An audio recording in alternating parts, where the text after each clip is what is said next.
Hi, darlings. Welcome to Night Reads. This is going to be my Booktube account where I talk about all of the gorgeous, poetic, soulful, sensual books that I adore. It's going to be primarily dark romance. I adore dark romance. I adore the darker topics, the intensity, the way sensuality is kind of weaved through as well as the kind of raw, carnal experiences of humanity, and the way that we get those like gritty stories where people grow and change and go through a metamorphosis and alchemize their struggles. And it's this gorgeous display of human triumph amidst chaos, utter chaos. With that though, happy October to everyone. I'm so happy. It is rainy outside, it is cold, it is misty, it is cool tones, it's gorgeous out there. And so to celebrate, my first booktube video is going to be an ode to Nicole Fiorina. Nicole Fiorina is one of my favorite authors. She writes so lyrically, and she writes stories that capture so many things in one go. It captures like atmosphere and connection and consequences and grit and like mental health and mystery and the mystique. Ah, Nicole is such a talented author, and she is one of those authors. She said in interviews before that she alchemizes her struggles into her stories. In some senses, they are autobiographical, in the sense that some of her struggles or experiences go into the characters that she makes, which is the beauty of all art. Of course, we put parts of ourselves into our art, but however Nicole Fiorina does it, her specific blend of magic is gorgeous. Hands down, one of my favorite authors. If she writes it, I am buying it, and so hopefully we'll get a release in October, as October is usually a release date for Nicole. But let's get into her two main series. So we have Hollow Heathens, which right now is a 2-book series. I think it's set to be a 5-book series. And then we have the Stay With Me trilogy, which is finished and complete. I'm secretly hoping we'll get a novella of Ethan's perspective, but we'll see. Let's get into each book first. So Hollow Heathens is where the mystery begins. We have a witchy town in perpetual Halloween. Think pumpkin spice lattes, fall aesthetic. We have 2 covens at war with each other. We have a mystical curse with the books following masked men who are cursed with having masks and having people be hurt or come to harm if their faces are ever revealed. And then if the curse ever breaks, there's consequences upon consequences. The mystery gets deeper and deeper. And in the background of this, we have Julian and Fallon as our main characters in the first Hollow Heathens book. Fallon is drawn to Weeping Hollow, our spooky, mystical town, by a mysterious letter about her ailing grandfather, and slowly becomes a part of the town and becomes an integral part of shaping the town. And it really takes the trope, I don't like that word, but the idea of being an outcast, and turns it into something powerful, turns it into a unique perspective that shapes a whole town. It's amazing. And that's all set in the backdrop of Julian and Fallon's romance, of course, where Julian is like the leader of the Hollow Heathens. He's very responsible, and so he's very guarded, understandably, and Fallon is very guarded as she grew up as an outcast in main society. And so you kind of see their romance blossom as they both kind of lower their guard and get closer regardless of the consequences, and take every possible risk that they can for each other, because love is worth it. And that's a gorgeous theme throughout all of Nicole Fiorina's books, that the love is worth it, that the journey is worth it, and also that it hurts, and also that it requires change, and it requires conviction, and it requires taking chances. But it's this gorgeous lyrical way of writing those stories. So Julian and Fallon are a love story that I have read and reread at least 4 times at the moment. And for my ADHD brain, that's phenomenal. To find a book that I wish to reread at least twice a year so far is phenomenal. So there we have the first book where Fallon, an outcast, comes to this town and changes the structures in the town. And Julian decides if he wants to be a leader or not of the coven. And will he step into that role? We don't know.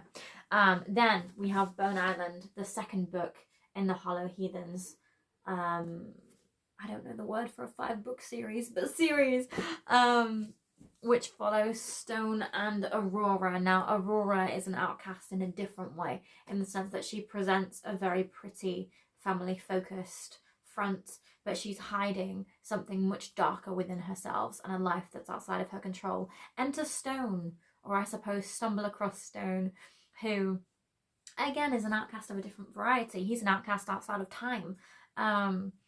And they come together very much for escapism with both of them, and kind of unlearning their assumptions and learned behaviors and what they assume is safe in the world, to kind of come together. And it kind of follows their love story of them both gaining control of their own narratives. They both have these massive outside influences in their lives that have dictated their every move to some degree, and seeing them step out of that shadow together and become something greater and more of themselves somehow is beautiful. Bone Island also deals with grief a heck of a ton, which is again a beautiful journey in itself, and using themes like the ocean to metaphorize, that's not a word, it is now, the experience of grief, and kind of show how our relationship to such strong emotions shapes us and shapes who we are and who we become. Gorgeous, gorgeous lyrical writing throughout. So the Hollow Heathens series, if you want to dip yourself into a fall aesthetic and explore taking chances, leaps of faith, beautiful, gorgeous powers that's tied to incremental growth that you can see and fathom and encourage and root for, then give Hollow Heathens a try. We have the Stay With Me trilogy next. Oh, it makes me cry in the best way. We have Ollie and Mia. Mia is the girl who feels nothing. Ollie is the guy who feels far too much, and together they create beautiful chaos. And again, this is a story that begins with them both breaking each other's walls down in different ways, and also obviously deals with mental health, because for those of us that don't know yet, it's set in a, what do they call it? They call it a university. It's kind of like a mental health reform place in the UK. It's like one step before going to jail. If you don't complete this, then you're going to jail. And part of that is like mental health reform and recovery is meant to be strong themes. And it kind of follows the chaos of these like adults, like they're new adults, 18, 19, I believe, coming into themselves and stepping out of the shadow of their past in various ways. In book 1, Ollie is very much drawing Mia out of herself. In book 2, those roles are reversed. Poor Ollie. I mean, they go through so much. And then book 3, Now Open Your Eyes, is what it says on the tin. It's them trying to carve themselves out a place in the world. And again, the lyrical writing in these is absolutely divine, absolutely designed. Like, you feel every emotion with the characters. You feel how painful the growth is, how much of a risk each new adventure feels. And also the connections and the twists and turns in the Stay With Me series. Like, there's suspense, there's a touch of mystery, there's a touch of a ghost story almost, regarding like all relationships being doomed in this university. There's more akin to like a thriller aspect in the later books, because of the chaos that goes down with like a criminal element and revenge, and it's absolutely wild. It will steal your heart, it will steal your breath, and it will unveil parts of Ollie and Mia to you, and perhaps parts of yourself. But that's part of the magic of Nicole Fiorina's writing, is it's this really mystical way of weaving super relatable characters into surreal stories, or stories that have things in common with the real world and then a slightly different setting. So with the Hollow Heathens, we have the magic landscape, the October landscape, a town suspended in time. And then in the Stay With Me series, we have all of these incredibly relatable struggles in the set of a last-ditch attempt mental health facility. You know, so it's like society adjacent. Both of them are very much society adjacent, and it's gorgeous. So as far as I'm aware, those are the main avenues of Nicole Fiorina's writing. She has also written a few novellas, one of which I have read, which is What If, which again, somehow I am not a novella person.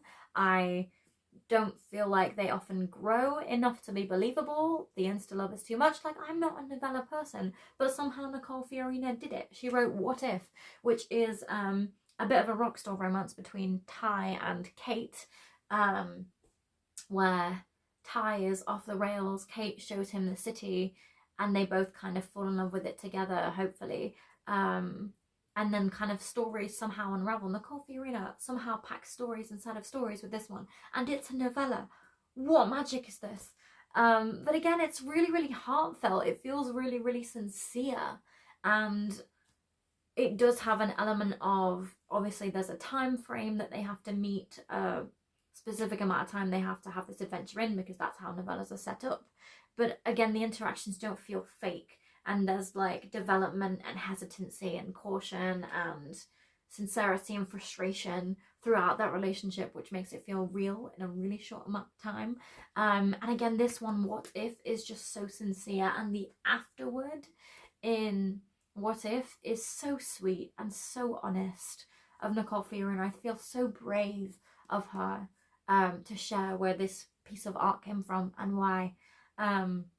But also, like, the way it's written leaves the ending up to your interpretation, which is gorgeous, to give the readers the autonomy of choosing how they believe the story ended, whether something was a mystical thing, a physiological thing, a something else thing, you know, like, it's open to your interpretation, and that is absolutely gorgeous.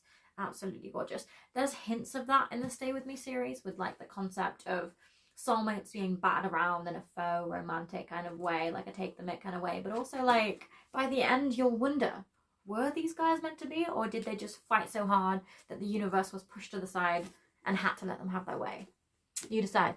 But I'm off track. I was talking about What If. It's worth a read, honestly. It's just so sincere. I've said it 3 times now, but it's so true.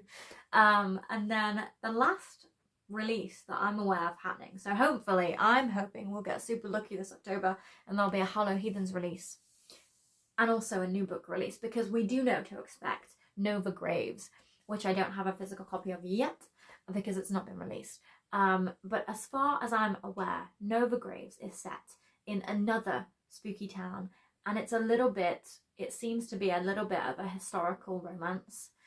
And there seems to be morally grey main characters, whether that's the guy or the girl, it's not clear. She's been led to the town under nefarious circumstances. There's a mystery to unveil and a need to work with this grumpy guy.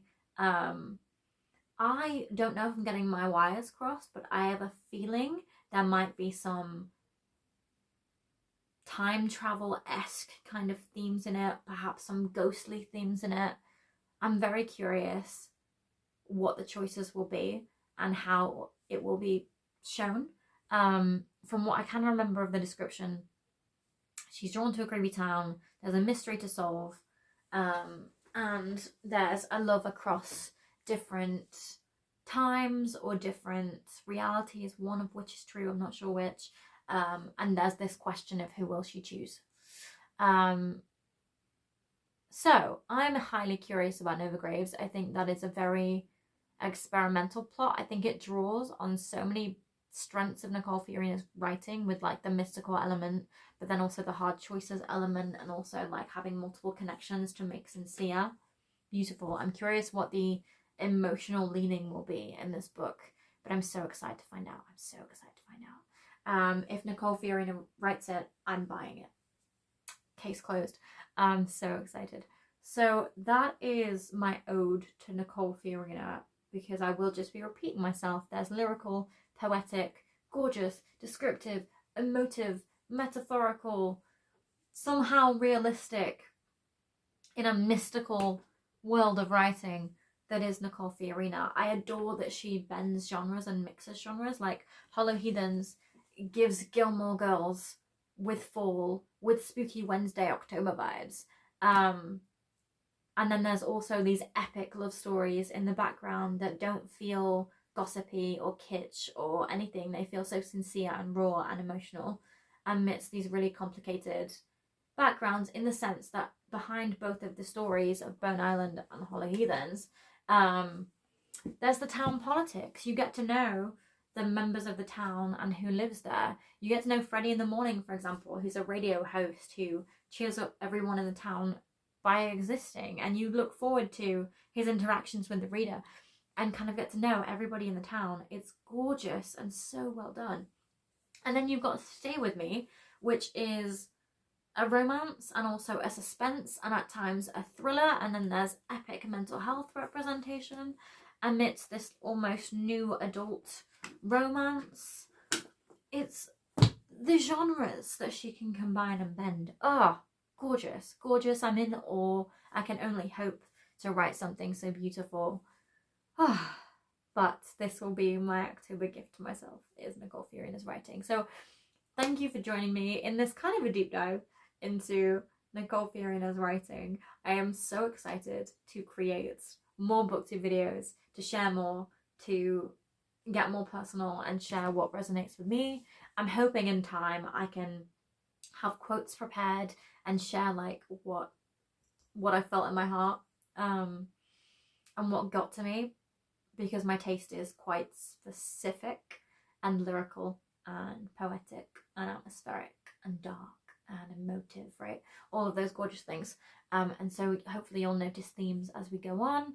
I'm going to be covering dark romances. I'm going to be covering polyamory. I'm going to be covering why choose or reverse harem. I'm going to be covering spooky reads for sure. So we'll see what other directions this goes in. But hopefully you've enjoyed this introduction into night reads, and I will see you in the next video.